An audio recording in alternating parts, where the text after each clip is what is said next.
Swali namba 74, Mheshimiwa Ali Mohamed Kasinge, mbunge wa Kilwa Kusini, sasa ulize swali lake. Je, nini mpango wa kujenga kwa kiwango cha lami barabara ya Kiranjeranje na Njirinji Ruangwa kwa kuanza na kipande cha Kiranjeranje Makaganga?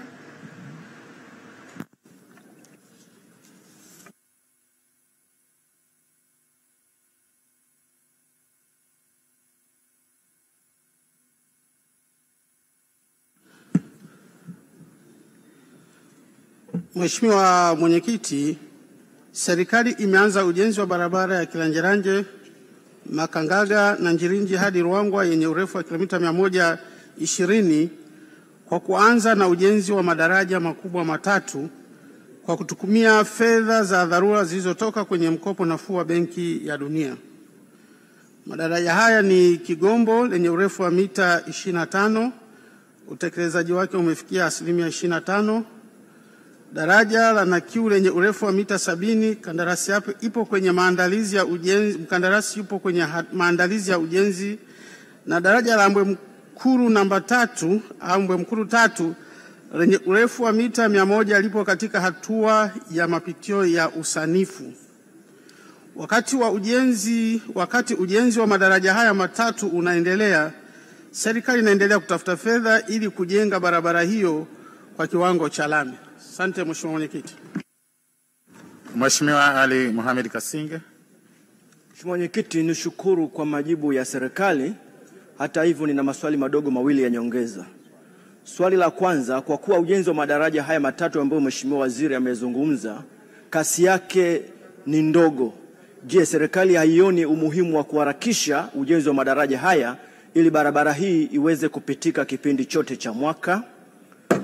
Lakini swali la pili, kipande cha kutoka Kiranjeranje mpaka Makangaga ni kipande ambacho kimejengwa kwa mawe, kitu ambacho kinaathiri sana magari yetu ambayo yanakwenda kuchukua madini ya gypsum kule Makangaga.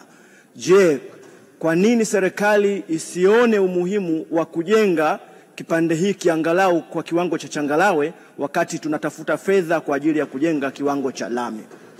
Mheshimiwa Naibu Waziri, majibu. Asante Mheshimiwa Mwenyekiti. Mheshimiwa Mwenyekiti, ni kweli kwamba katika ujenzi wa haya madaraja matatu kwa sasa, moja kwanza tunakamilisha usanifu, lakini madaraja mengine ya Mheshimiwa Mwenyekiti ni kati ya madaraja ambayo tunajua mito mingi sasa hivi inapeleka maji baharini na ni kati ya madaraja ambayo maji hayo yanapita. Tuna uhakika Mheshimiwa Mwenyekiti kwamba mvua itakapokuwa imepungua, kwa sababu tuna uhakika sana na wakandarasi na chanzo cha fedha, mara tu mvua zitakapokatika tutahakikisha kwamba madaraja haya yanakamilika. Na Mheshimiwa Mwenyekiti, mhakikishe Mheshimiwa Mbunge, madaraja haya mkataba ni yakamilike ndani ya mwaka mmoja. Kwa hiyo tutahakikisha kwamba tunasimamia ili madaraja haya yaweze kukamilika kwa wakati. Na kuhusu ujenzi wa hiki kipande alichokitaja, tunatambua kwamba ni kweli huku ndo kunakotoka resources ama kwa maana ya gypsum sehemu kubwa, na magari yanayopita kule ni magari mazito sana. Wizara imeendelea kulifanyia mchakato ili tuone kujenga barabara ambayo itakuwa na uwezo wa kubeba hayo magari mazito ambako kunatoka hiyo gypsum. Asante Mheshimiwa Mwenyekiti. Asante Mheshimiwa Rita Kabati. Asante sana Mheshimiwa Mwenyekiti. Barabara ya Kitonga ni muhimu sana katika uchumi wa nchi hii kwa sababu inaunganisha Tanzania na lango la SADC. Lakini Mheshimiwa Mwenyekiti, hii barabara ujenzi wake unasuasua, magari yanapaki pale mpaka masaa 3-4. Je, nini mkakati wa serikali kuhakikisha kwamba barabara hii haina mkwamo na inapitisha magari kwa wakati? Asante.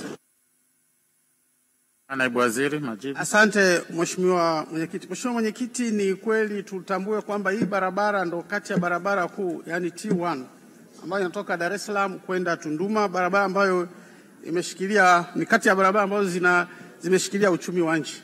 Mhakikishie Mheshimiwa Mbunge, tuna option mbili. Moja ni kuipanua hiyo barabara, hicho kipande kuwa walao njia 3. Ni eneo ambalo lina milima na miamba, na tunaendelea na mkandarasi na tunategemea pengine tuongeze mkandarasi mwingine ili tuweze kuongeza kasi ya kutengeneza. Lakini swala lingine tunaangalia uwezekano kama tunaweza tukajenga barabara nyingine ya mchepuko ili in case panafunga basi tuwe na namna nyingine ya kupita lile eneo. Asante Mheshimiwa Mwenyekiti.